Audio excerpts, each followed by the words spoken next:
Good morning. CNBC आवाज़ के साथ जुड़ने के लिए बहुत बहुत शुक्रिया। और एबेकस और आपकी टीम जानी जाती है स्टॉक सिलेक्शन के लिए और मल्टी बैगर्स खोजने के लिए। इस मार्केट में आपका क्या व्यू है? लग रहा है आपको कि इस मार्केट में अपॉर्चुनिटीज़ काफ़ी हैं और पैसा इस मार्केट में लगाया जा सकता है? वेरी गुड मॉर्निंग अनुज, वीरेंद्र, आपके दर्शकों को मेरा नमस्कार। आपने सही कहा कि abacus is known for stock picking. तो और इंडियन मार्केट एज सच हमारे लिए हमेशा एक स्टॉक पिकिंग मार्केट रहा है। अगर हम डेप्थ देखें इंडियन मार्केट्स की, तो काफ़ी वाइड है। करीबन 5,000 से ज़्यादा लिस्टेड स्टॉक्स है। अगर आप कोई एक पर्टिकुलर मार्केट कैप का भी एक लिमिट लगाएँ, तो आप करीबन 1,000 से 1,200 स्टॉक पे इवैल्यूएट कर सकते हैं। तो काफ़ी पोटेंशियल है आपको इंडिविजुअल स्टॉक पे फ़ोकस करके स्टॉक पिकिंग का एक्टिव लाभ लेने का। रही बात मार्केट की, तो इंडियन मार्केट जैसे हमने लास्ट टाइम भी कहा था कि 18 से 24 महीने थोड़े टफ रहा है। ग्लोबल अनसर्टेनिटी की वजह से, डोमेस्टिक स्लोडाउन की वजह से। बट अभी हम जब आगे की तरफ देखें नेक्स्ट 2-3 साल के व्यू से, पॉइंट ऑफ व्यू से, जो सबसे बड़ा नेगेटिव लग रहा था वो था वेस्ट एशिया क्राइसिस की वजह से तेल में बड़ी तेजी या करेंसी के जो मूवमेंट नेगेटिव थे इंडिया के लिए। आई थिंक फ्रॉम भारतीय अर्थव्यवस्था के पॉइंट ऑफ व्यू से ये काफ़ी इम्प्रूव हो चुका है आज के सिनेरियो में। जैसे हमने पहले भी कहा था, हमें नहीं लग रहा था कि क्रूड 120 या $100 का होना चाहिए, ये 70 आ चुका है और मे बी अब सप्लाई रिज़्यूम होने के बाद ये और भी नीचे जा सकता है। जो इंडियन इकोनॉमी के लिए काफ़ी बेहतरीन है। अगर हम रेज़िलियंस की बात करें, तो जैसे कल जीएसटी के नंबर आए थे, वो भी काफ़ी अच्छे ग्रोथ पे थे, करीबन 15% ग्रोथ है। पूरे वेस्ट एशिया क्राइसिस का इम्पैक्ट थोड़ा-सा रहा है, बट इतना ज़्यादा नहीं रहा इकोनॉमिक पॉइंट ऑफ व्यू से। अगर हम माइक्रो डेटा देखें, जैसे ऑटो सेल्स है, जीएसटी नंबर्स है, इलेक्ट्रिसिटी कंजम्पशन है, तो हमें लगता है कि भारत की इकोनॉमी 6.5 से 7% का रियल जीडीपी ग्रोथ दे सकती है। नॉमिनल ग्रोथ करीबन 10-11% होगा और यहाँ पे इन्वेस्टर्स करीबन 12 से 15% का अर्निंग्स ग्रोथ देख पाएँगे। मिड एंड स्मॉल कैप में ये नंबर 15 से 25 हो सकता है और वहीं पे स्टॉक पिकिंग पे आप बेटर परफॉर्मेंस शायद उम्मीद कर सकते हैं। बिल्कुल। देखिए, बिल्कुल सही कहा आपने। इस समय बॉटम अप स्टॉक पिकर्स के लिए काफ़ी अच्छे मौके हैं। लेकिन क्योंकि हम स्टॉक स्पेसिफिक आइडियाज़ नहीं डिस्कस कर कर पाएँगे, थीमैटिकली आप कहाँ पर पैसा लगा रहे हैं? ईवी एज़ अ थीम चुन रहे हैं, कोई और थीम है, केमिकल्स है? इस समय बड़ी थीम्स क्या हैं आपके लिए? राइट। तो जैसे हमारा व्यू है as a house, manufacturing as a overall basket काफ़ी अट्रैक्टिव है। लास्ट टाइम भी हमने थोड़ा एक्सप्लेन किया था कि जो मैन्युफैक्चरिंग की इंटेंसिटी है विद इन द इकोनॉमी करीबन 13 से 14% है। जो 25% का टारगेट है गवर्नमेंट का, ये ओवर नेक्स्ट मे बी 7-8 साल में ये हो सकता है। काफ़ी फ़ोकस्ड रहा है through various government incentive, PLI से लेके कैपिटल सब्सिडी काफ़ी सेक्टर्स में मिले हैं। अ, उसके अलावा भी जो कैपेबिलिटी है भारत में in terms of niche manufacturing, auto, chemicals, pharma, textiles, बहुत सारे एरियाज़ है जहाँ पे India stands a very good chance. और जो एफटीएज़ हमने की है विद मेजर इकोनॉमीज़ जैसे ईयू की FTA, UK FTA is already on way और यूएस के साथ भी एफटीए की बात काफ़ी आगे बढ़ रही है। तो इससे एक बड़ा पोटेंशियल मिलता है, ख़ास करके जहाँ पे कंपनीज़ देख रही है कि चाइना के साथ-साथ एक दूसरा सप्लाई बेस बने। तो हमारे हिसाब से मैन्युफैक्चरिंग में जहाँ पे बहुत सारे सब सेगमेंट्स होंगे, इंक्लूडिंग जैसे आपने कहा ईवी मैन्युफैक्चरिंग से लेकर रिन्यूएबल्स या पावर के पूरी वैल्यू चेन है, केमिकल्स की वैल्यू चेन है, तो ये सभी पे काफ़ी अच्छा अपॉर्च्युनिटी मिलेगा। इलेक्ट्रॉनिक्स एक पर्टिकुलर स्पेस है जहाँ पे हमने इम्पोर्ट्स कम करके अब एक्सपोर्ट की तरफ जा रहे हैं, जहाँ पे वैल्यू एडिशन बहुत हो रहा है। तो ये बड़ा एक थीम है। दूसरा, जैसे हम इकोनॉमी की बात करें, फाइनेंशियल सर्विसेज और फाइनेंशियलाइजेशन ऑफ सेविंग्स एक बड़ा थीम है, जिसे हमें लग रहा है कि जैसे वेल्थ इम्पैक्ट बढ़ेगा, यहाँ पे एक बड़ा अपॉर्चुनिटी मिलेगा। उसी तरह से प्रीमियम कंजम्पशन पे भी हमारा व्यू काफ़ी पॉजिटिव है और health care point of view से भी फार्मा और सीडीएमओ में हम काफ़ी पॉजिटिव व्यू रखते हैं। संजय जी नमस्कार, वीरेंद्र बोल रहा हूँ। एक थोड़ा-सा पेचीदा प्रश्न आपसे यहाँ पे। हमने आईटी को सिंक होते हुए देखा पिछले 1.5 साल, मतलब ऐसे रहे कि पूछिए मत। कहीं-कहीं स्टॉक्स जो है वो कोविड काल के प्राइसेस पे आ गए हैं। वैल्यूएशंस अगर आप देखें, आप समझ ही रहे हैं कैसे हो गए हैं।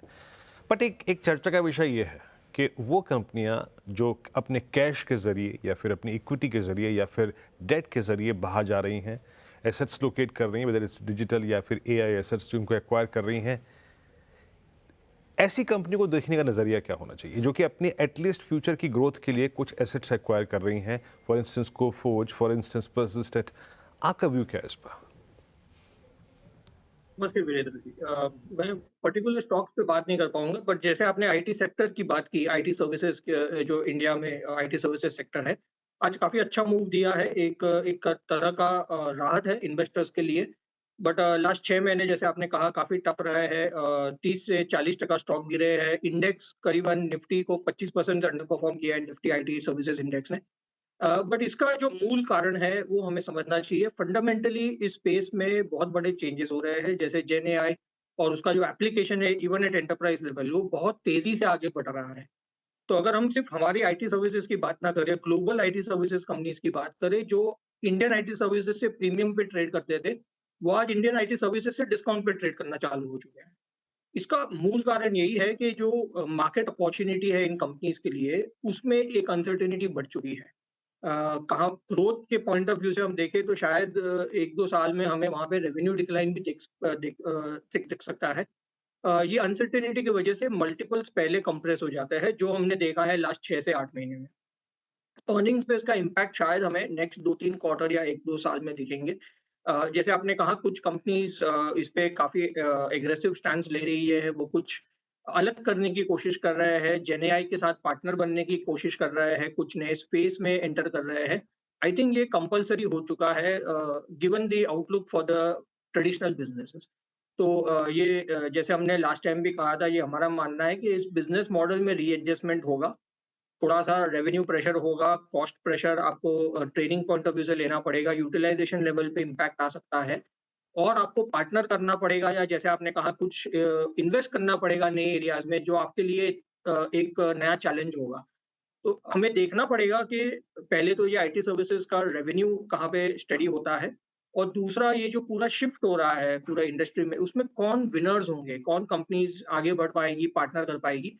तो आई थिंक हमारा व्यू यहाँ पे बहुत सिंपल है कि आईटी सर्विसेज में फंडामेंटली हमें कॉशियस रहे हैं हम। हमने आईटी प्रोडक्ट्स पे ज़्यादा फोकस किया है, जहाँ पे ये रिस्क कम है रिलेटिवली। ऑब्वियसली बहुत बड़ा स्पेस है, तो हम कंटिन्यूअस इवैल्यूएट करते रहते हैं। हमारे व्यू में 2-3 क्वार्टर में हमें शायद और बेटर व्यू मिल सकता है कि किस कंपनीज़ पे आप ज़्यादा बेट कर पाएँगे और ये सेक्टर कहाँ स्टेबलाइज़ होगा। अच्छा, संजय जी, किसी भी वक्त में आपके पोर्टफोलियो में कमोडिटीज़ एक स्पेस रखती हैं, है ना? जिसने भी पिछले 5 साल में मेटल्स में जो कमिटेड रहा, जिसने फेरस नॉन फेरस को एक स्पेस दिया, उसने अच्छा पैसा बनाया है। लास्ट महीने 2 महीने से थोड़ा सा मेटल्स में सॉफ्टनेस आई है, बट अगर मुझे नए सिरे से सोचना हो कि ठीक है मुझे अपने पोर्टफोलियो में कुछ अंश कमोडिटीज़ को देना है, मेटल्स के इस रिट्रेसमेंट को, इस कूलिंग ऑफ को यूज़ करना चाहिए कि नहीं यूज़ करना चाहिए under the impression of dollar index? दूसरी बात, हमारे पास बहुत सारे स्पेस और हैं, वेदर इट्स केमिकल्स, और इस पर आपका आकलन क्या कह रहा है? और इस चीज़ में मैं शायद एक और चीज़ जोड़ दूँ, दैट सीमेंट। तो किस चीज़ को लेकर आप आगे प्रोसीड करना चाहेंगे? श्योर। जैसे आपने कहा मेटल्स में थोड़ा-सा दबाव रहा है नियर टर्म में। आई थिंक वो डॉलर से काफ़ी लिंक्ड है। तो जैसे डॉलर स्ट्रेंथन हुआ है मेटल में हमने काफ़ी थोड़ा-सा गिरावट देखा है मेटल प्राइसेज़ में।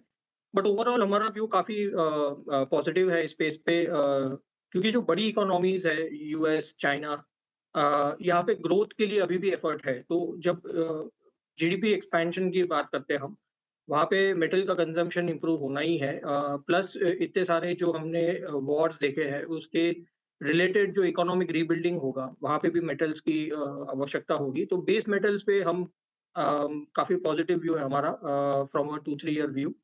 अ, फेरस, नॉन फेरस दोनों का कॉम्बिनेशन आप देख सकते हैं।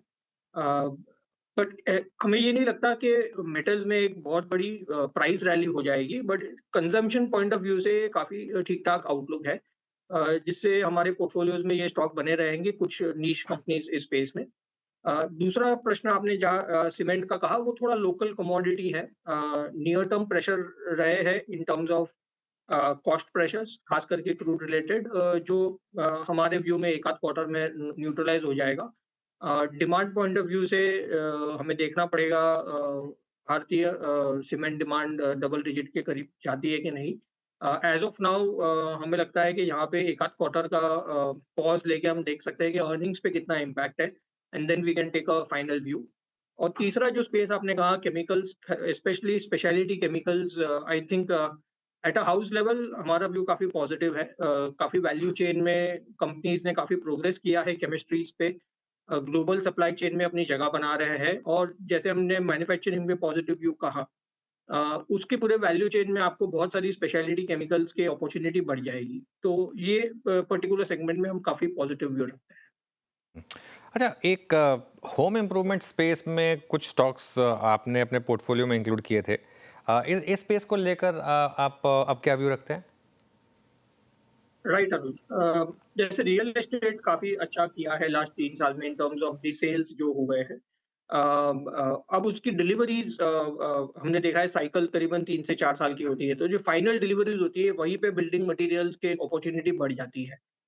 इस स्पेस में काफ़ी ग्रोथ टिपिड रहा है 2-3 साल में और वैल्यूएशन करेक्ट हो चुके हैं। तो ये कॉम्बिनेशन है जहाँ पे हमें अच्छी कंपनीज़ जहाँ पे आरओई फोकस्ड है, स्ट्रक्चरली सिस्टमैटिक एक्सपेंशन करते हैं, गुड मैनेजमेंट है और जहाँ पे हमें लग रहा है कि अभी सेक्टर का डिमांड रिवाइवल आ रहा है। तो ये कॉम्बिनेशन में हमें लग रहा है कि यहाँ पे एक री-रेटिंग हो सकती है और उसी के पॉइंट ऑफ व्यू से हमने कुछ स्टॉक्स यहाँ पे रखे हैं जो कॉम्बिनेशन है बिल्डिंग मटीरियल्स में। It's a direct play on real estate deliveries, which we believe is going to pick up. Okay, चलिए संजय जी, बहुत बहुत शुक्रिया, मज़ा आया आपसे बात करके। थैंक यू सो मच आज आपके समय के लिए।